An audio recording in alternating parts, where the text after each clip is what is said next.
Pessoal, você que assiste os vídeos do professor Rafael Nascimento aqui no YouTube, que fala sobre os seguintes temas: teologia, filosofia, história, ciência, comportamentos e política.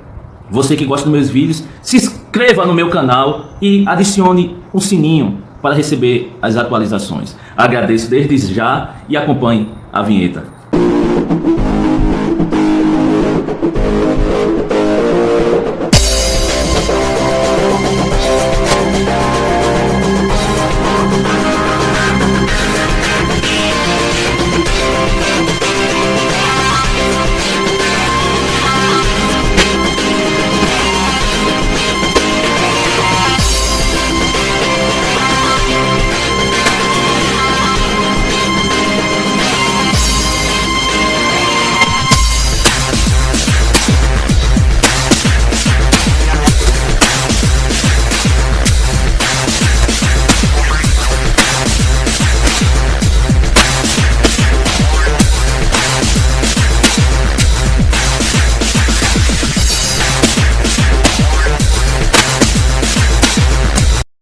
Bom, esse vídeo é mais um vídeo que eu faço para responder internauta. O mesmo internauta do último vídeo, o Azip, @Azip. E ele fez mais algumas indagações referente à Grécia. Então o que é que eu vou fazer? Eu vou fazer mais esse vídeo, certo? Para responder ao internauta. E o primeiro vídeo que começou essas indagações e esses questionamentos foram referente ao Tassos Licurgo, né? Eu fiz um vídeo refutando o pensamento do Tassos Licurgo, depois fiz mais outro vídeo respondendo ao Azip, que indagou o pensamento a qual eu estava abordando, e vou fazer mais esse vídeo. Então, como sempre, honestidade, etc., eu leio o que a pessoa escreveu e, posteriormente, eu respondo com propriedade, de fato, as indagações, os questionamentos que os internautas eles passam no meu canal no YouTube e etc, certo? É evidente que esse assunto é muito abrangente, entendeu? O assunto no campo da história é muito abrangente e também é necessário que uma pessoa ela tenha a necessidade de agir com transparência e também com neutralidade. Isso é muito difícil dentro do campo acadêmico. Tá dando para entender? Hoje é 16/7/2025, a 20 horas e 1 minuto. Então eu vou ler o que o Azip colocou aqui. Vamos dar uma olhadinha aqui o que o Azip colocou.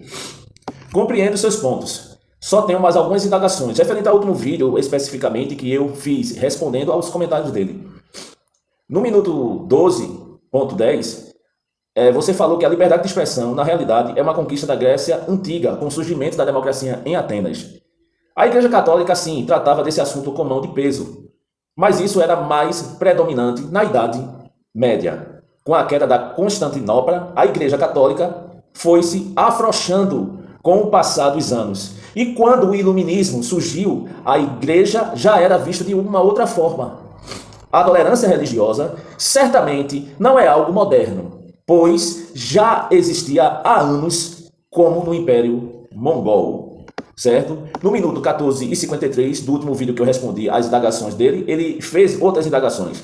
No minuto 14:53, ele disse assim: eu diria que sim e não.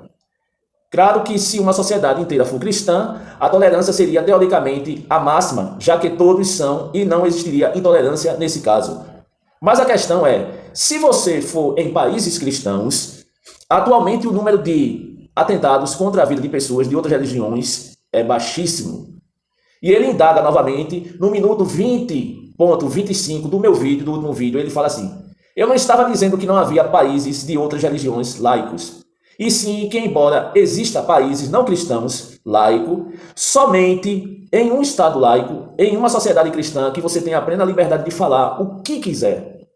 No próprio Azerbaijão, que você citou, no caso, ele está dizendo que eu citei, o Estado é laico, mas existem leis que proíbem você de falar mal de Maomé. Não é sobre xingar a pessoa que crê, e sim a crença. O jornalista Rafik Tahi, em 2006, cidadão de Azerbaijão, foi preso por fazer um artigo criticando o Islã e Maomé. Então, ele fez essas indagações e no próximo vídeo, beleza, eu vou estar respondendo ponto a ponto. Por quê? Primeiro eu vou ter que pegar os trechos do que ele explicitou do que ele digitou aqui em comentário para posteriormente ver os pontos e responder com propriedade, tá bom? Aguarde posteriormente. Um abraço do Rafael Nascimento e acompanhe esse vídeo já até o final, tá bom? Então, Mazip, respondendo agora cada tópico que eu coloquei no caderninho aqui, como sempre, certo? Respondendo tópico a tópico, certo? Eu vou até colocar aqui, porque eu separei por tópicos para responder o que você indagou. Primeiro, liberdade de expressão entre Grécia Antiga e o mundo moderno. Afirmação do texto que você colocou no campo comentário. A liberdade de expressão é uma conquista da Grécia Antiga com o surgimento da democracia em Atenas. É isso mesmo, meu amigo? Então, será que é isso mesmo? Veja, a liberdade de expressão na Grécia Antiga, ela era muito limitada e também muito elitista. A democracia, por exemplo, ateniense, ela excluía mulheres, certo? A democracia ateniense, ela excluía mulheres escravizados, excluía estrangeiros, certo? Que eram os metecos e pobres. Só cidadãos, homens atenienses, podiam falar livremente. E mesmo assim, certo? E mesmo assim, sobre certas condições. Outro ponto importante, muitos filósofos gregos, como Sócrates, que você deve conhecer, né? Sócrates, o grande Sócrates, o filósofo Sócrates, foram perseguidos ou executados por suas ideias. Por exemplo, Sócrates foi condenado à morte por corromper a juventude e de respeitar ao quê? A de respeitar os deuses da cidade. Então, o que de fato acontece? Veja, se você não concordasse com os deuses da cidade, como Sócrates não concordava, ele era o quê? Perseguido. E é muito diferente hoje. Em Azip, e todas as pessoas que me acompanham nas redes sociais, é diferente hoje. Se você se denomina ateu, de forma pública, nas redes sociais, em locais públicos, você é perseguido, você é alvo de preconceito, é alvo de discriminação. Ou eu estou mentindo? Olhe para dentro de si mesmo. Entende? Se isso não acontece.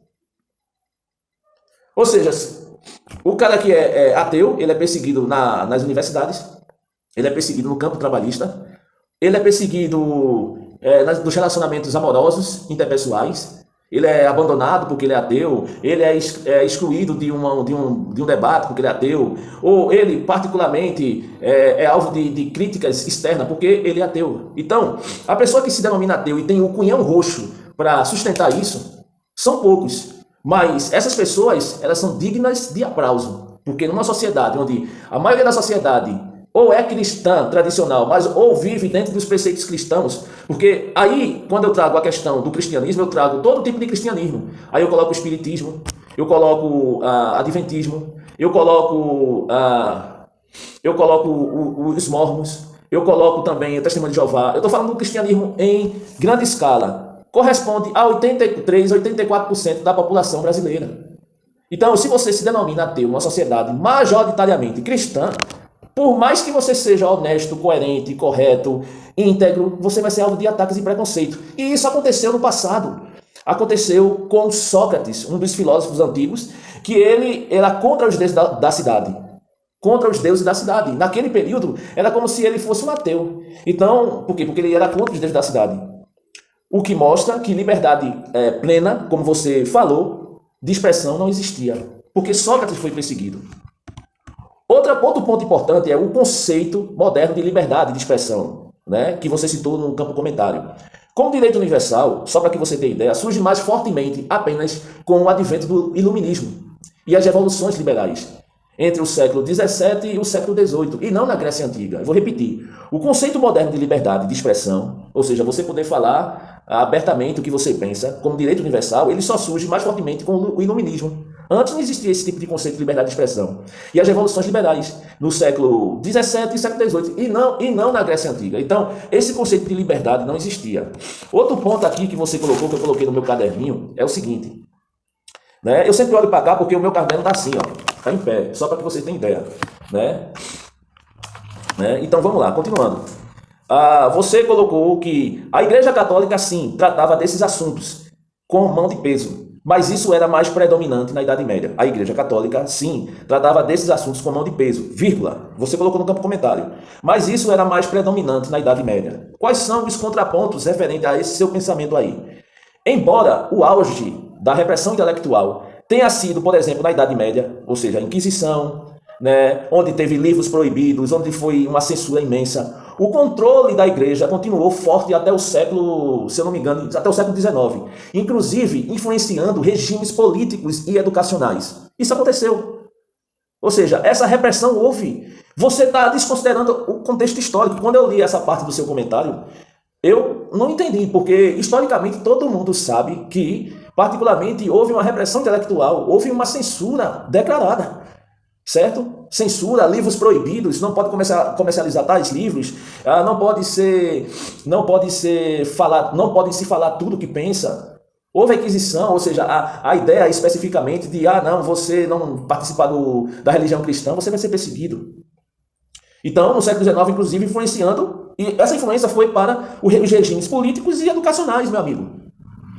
Outro ponto, como no caso, por exemplo, do Galileu e Galilei, vamos falar sobre esse assunto. O caso de Galileu e Galilei. O Galileu e Galilei foi perseguido no século XVII e ele mostra que a repressão da igreja ao pensamento dissidente não terminou com a Idade Média. Vou repetir, o caso de Galileu e Galilei, que foi perseguido no século XVII, mostra que a repressão da igreja ao pensamento dissidente, ou seja, o pensamento que diverge especificamente do pensamento tradicional da igreja, não terminou com a Idade Média. Porque o próprio Galileu foi perseguido. Outro ponto importante que você talvez não colocou no seu comentário, mesmo com o avanço do iluminismo, a igreja continuou se opondo a muitas ideias modernas. Por exemplo, incluindo a separação entre a igreja e o Estado. Ou seja, a igreja e o Estado, ela foi contra a igreja tradicional. A igreja hoje protestante faz esse ponto, ele é contra essa separação do Estado e igreja. Não é à toa que eles querem, porque querem votar a dita teocracia, onde a igreja e o Estado é uma coisa só. O desejo dos movimentos protestantes, neopentecostais, podemos dizer assim, esse movimento neopentecostal, esse movimento protestante de fato, esse movimento, certo? Ele expressamente é um movimento que podemos dizer a seguinte coisa, é um movimento atual. Ou seja, isso continua existindo. Incluindo a separação, como eu falei, da igreja do Estado, eles se oporam a isso. A igreja, e inclusive aos direitos civis, sendo uma força reacionária, a igreja é uma força reacionária por muito tempo e continua sendo. É a igreja que dita as regras morais da sociedade, é a igreja especificamente que recebe o dízimo, é a igreja que diz o que é certo e o que é errado, é a igreja que fala especificamente quem vai para o céu e quem não vai. A igreja continua sendo o motor da sociedade, certo? O motor moral, o motor científico, o motor comportamental. Então, assim, eu não vejo essa liberdade, não. Liberdade é você fazer algo fora desse nicho, certo? Até porque você é um ser pensante. Se você é um ser pensante, você pode agir da forma que você queira. É evidente que você não vai sair matando todo mundo, mas o que eu estou dizendo é que seja fora do âmbito moral, científico desse nicho específico, tá dando para entender? Então, a tolerância religiosa, como você falou, tolerância religiosa não é moderna? Interrogação. Você falou a seguinte coisa, a tolerância religiosa certamente não é algo moderno. Você afirmou isso, pois já existia há anos, como no Império Mongol. Contrapontos ao que você falou. É verdade, sim, que algumas civilizações antigas, como o Império Mongol, o Império Persa de Ciro, por exemplo, e até mesmo certos períodos do Império Romano, esse Império Mongol, algumas civilizações antigas, eles praticaram a tolerância relativa. No entanto, você tem que entender que essas tolerâncias eram muitas vezes pragmáticas, certo? Pragmáticas, ligadas, por exemplo, à administração imperial, ou seja, era tudo ligada especificamente ao império, ao desejo da nobreza, e não baseada, por exemplo, em princípios e direitos universais. Então, por exemplo, existia a liberdade que era baseada em cima do império, da nobreza, do desejo da monarquia. Então, para mim, isso não é liberdade. Me desculpa aí, entendeu? Se você considera diferente. A tolerância como direito humano, por exemplo, protegida por constituições, leis internacionais e Estado laico. É, de fato, se você analisar, um conceito moderno, especialmente fortalecido a partir do Império Iluminista. Outro ponto importante, me desculpa estar sendo extenso esse vídeo, mas você quando coloca no campo comentário, você coloca um texto, parece que é um texto muito grande, é complicado, então eu tenho que colocar ponta a ponta aqui, porque está bem complicado aqui, viu? Mas vamos lá, eu quero que você complete. A cristandade, né? Você colocou, por exemplo, a cristandade, você comparou ao movimento tolerante, né? Foi isso que eu entendi. Talvez, se não for, você pode depois comentar em comentário aí do vídeo, beleza? Você diz o seguinte, a afirmação do texto, se uma sociedade inteira for cristã, a tolerância seria teoricamente a máxima. Você falou isso no campo comentário. E quem tiver maior curiosidade se eu estou mentindo, é só você analisar lá no campo comentário do vídeo do Tarso Licurgo, certo? Qual foi, de fato, o contraponto que eu enxerguei aqui referente ao que você disse, que não é bem assim da forma que você disse? Veja, na história, as sociedades cristãs homogêneas não foram necessariamente tolerantes. Eu vou te dar um exemplo prático. A perseguição aos judeus na Europa medieval e moderna. Houve uma perseguição aos judeus na Europa e na medieval e moderna. Os judeus foram perseguidos, certo? Pelos cristãos. Isso aconteceu, meu amigo. Outro ponto que os cristãos tolerantes, né? Queima de hereges e protestantes na Inquisição. Isso aconteceu. Eu não sei se existe no seu livro de história, mas me desculpe, eu estou relatando aqui. Queima de hereges e protestantes na Inquisição. Aconteceu a queima de hereges e protestantes na Inquisição, e não foi pouco, não. A intolerância contra cientistas e humanistas na Renascença, ou seja, o cara é cientista e era humanista, porque era ligado basicamente ao que a gente vê hoje como agnosticismo ateu. Ele era perseguido. Por quem? Pelos cristãos. Então, assim, eu quero entender da onde você tira que o cristianismo é tolerante, né? Para quem estuda, me desculpe, isso aí, esse fundamento que você fala aí não tem nem ira nem beira. A homogeneidade religiosa pode suprimir minorias e promover perseguições ideológicas sob a justificativa de manter a pureza da fé. Então, se eu sou cristão, você é cristão, o outro é cristão e o outro é cristão, vai haver desarmonia? Vai haver, vamos dizer, críticas? Não, porque todo mundo pensa do mesmo jeito. Todo mundo está especificamente a falar as mesmas coisas. Isso não quer dizer que o que A, B, C fala esteja falando verdade. Isso quer dizer que a moral cristã, a sociedade especificamente, que é baseada dentro de um contexto moral, seja cristão, islâmico, etc., mas que coloca isso como padrão, ela tende a ser particularmente mais, digamos, mais manipulada e mais domada, vamos dizer assim. Isso não quer dizer que esse é o padrão. Porque se a gente pegar, por exemplo, os impérios, vamos dizer, os governos, não impérios, os governos antigos, certo? Que tivemos na sociedade, a sociedade pós-Idade Média, né? Existem governos que eram ditatoriais, autoritários, a gente vê Hitler, a gente vê Lenin, certo? E entre os seus liderados, ou seja, os ditos indivíduos que eram subjugados a Lenin e a Hitler, eles, se você for ver os relatos desses indivíduos, eles vão dizer que houve um controle e uma homogeneidade. Por quê? Porque todo mundo pensava igual, ou era subjugado o querer de Hitler e de Lenin. Mas isso não quer dizer que a sociedade era aberta a ter ideias contrárias. E o que nós reivindicamos de fato é que exista a pluralidade de pensamentos sem que exista um agravo. Está dando para entender? É isso que é uma sociedade liberta. A verdadeira tolerância ocorre não quando todos pensam igual, mas quando há respeito mútuo, por exemplo, entre diferentes crenças dentro de um sistema que garanta direitos individuais. Só que os cristãos, eu não vou generalizar, muitos cristãos, particularmente, eles não aceitam isso. Eles querem porque querem que a sociedade seja cristã, que todo mundo pense como cristão, que as pessoas simplesmente tenham a moral cristã, que as pessoas acreditem em Jesus, que a pessoa acredite em Deus, que a pessoa acredite em todas as regras filosóficas e societárias de uma sociedade. É basicamente isso, certo? É basicamente isso. É o que, de fato, a sociedade cristã deseja. Mas isso não é justo, isso não é democracia. A democracia não é o governo da maioria, a democracia é o governo proporcional, certo? Dos pensamentos que são divergentes e até os convergentes, e aonde, particularmente, o agente público, ele atende às necessidades desses grupos proporcionalmente. A partir do momento que ele só atende um grupo específico, isso não é democracia, é nepotismo partidário. É isso que deve ser colocado. Mas voltando ao texto, certo, do que particularmente você comentou no campo comentário, outro ponto que você colocou, liberdade de expressão em países islâmicos vezes a sociedade cristã. No texto, você colocou a afirmação do texto, somente em um Estado laico, em uma sociedade cristã, que você tem a plena liberdade de falar o que quiser. Será isso verdade? Vamos colocar a questão histórica aqui.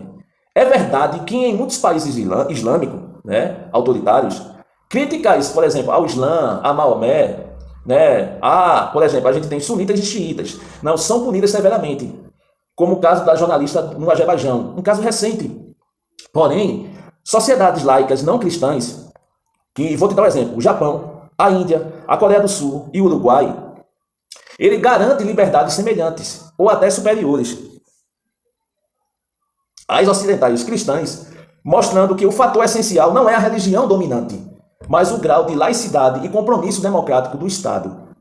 Você entendeu o que eu estou dizendo? Não é porque a sociedade é cristã, é porque dentro de uma sociedade onde tem o cristianismo, as pessoas entendem que existem as garantias individuais de cada indivíduo, os direitos fundamentais de cada indivíduo. É isso que deve ser colocado no seu pensamento. Então, o fator essencial não é a religião dominante, mas o grau de laicidade e compromisso democrático do Estado. Além disso, há críticas sérias também à democracia cristã, como, por exemplo, censuras culturais nos Estados Unidos, perseguição às minorias religiosas e raciais, ou o uso da religião na política como forma de cerceamento ideológico. Não pode falar isso não, porque não está de acordo com a Bíblia. Peraí. Se existe a Bíblia judaico-cristã, existe o Alcorão, existe a Constituição daquele país, existem outras religiões com seus livros sagrados, e por que tem que ser a pessoa tem que se paramentar em cima apenas da Bíblia judaico-cristã? Se a sociedade é laica, onde o Estado laico é neutro. Então isso não cabe.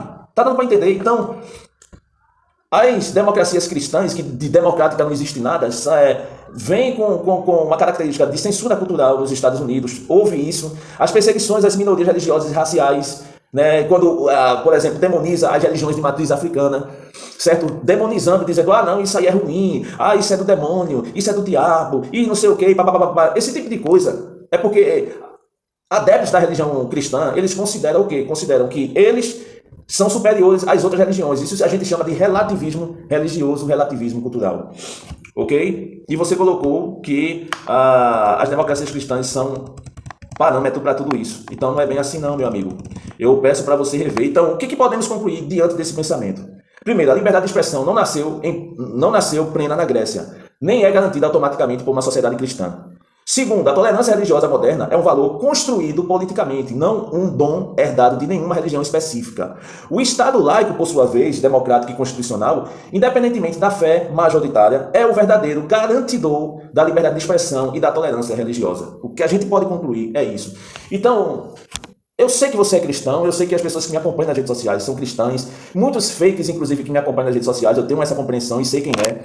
Mas eu digo aqui de antemão, não fosse muitas vezes, questões históricas para adaptar sua religião, como se fosse validar a sua religiosidade. Me desculpe, isso é apelação. O que eu aconselho a essas pessoas é aceitar o diferente, é saber que elas não são donas da razão, certo? É saber que existem vários tipos de pensamento, e não só apenas um pensamento unívoco, e entender de fato, certo, que as pessoas, elas podem pensar diferente, podem unir a um bem comum, sem necessariamente participar da mesma religião, participar da mesma visão política e manter a harmonia. O problema disso tudo é que, por exemplo, as religiões, elas precisam da exclusividade, né? E aí, se você é um cristão, você não pode se relacionar, por exemplo, amorosamente com um ateu. E isso é incentivado, inclusive, pelas igrejas. Por conta de quê? Por conta do pensamento que diverge nos pontos talvez morais, nos pontos de visão de mundo. Só que o que acontece? A história está aí para ser estudada, a história está aí para ser questionada também, e a história está aí para demonstrar que muitas vezes o pensamento que a gente tem de algo religioso nem sempre é verdadeiro. É apenas uma tradição, e as pessoas não aceitam isso. Por quê? Porque elas nasceram nesse berço. Então é muito complicado esse tipo de coisa. Então eu particularmente, eu sei, porque eu vivi isso na pele durante anos, mas eu sei também que não é bem assim. Tá bom? Um abraço do professor Rafael Nascimento e eu espero que você tenha compreendido a ZIP e todas as pessoas que me acompanham nas redes sociais. Um abraço a todos e uma boa noite.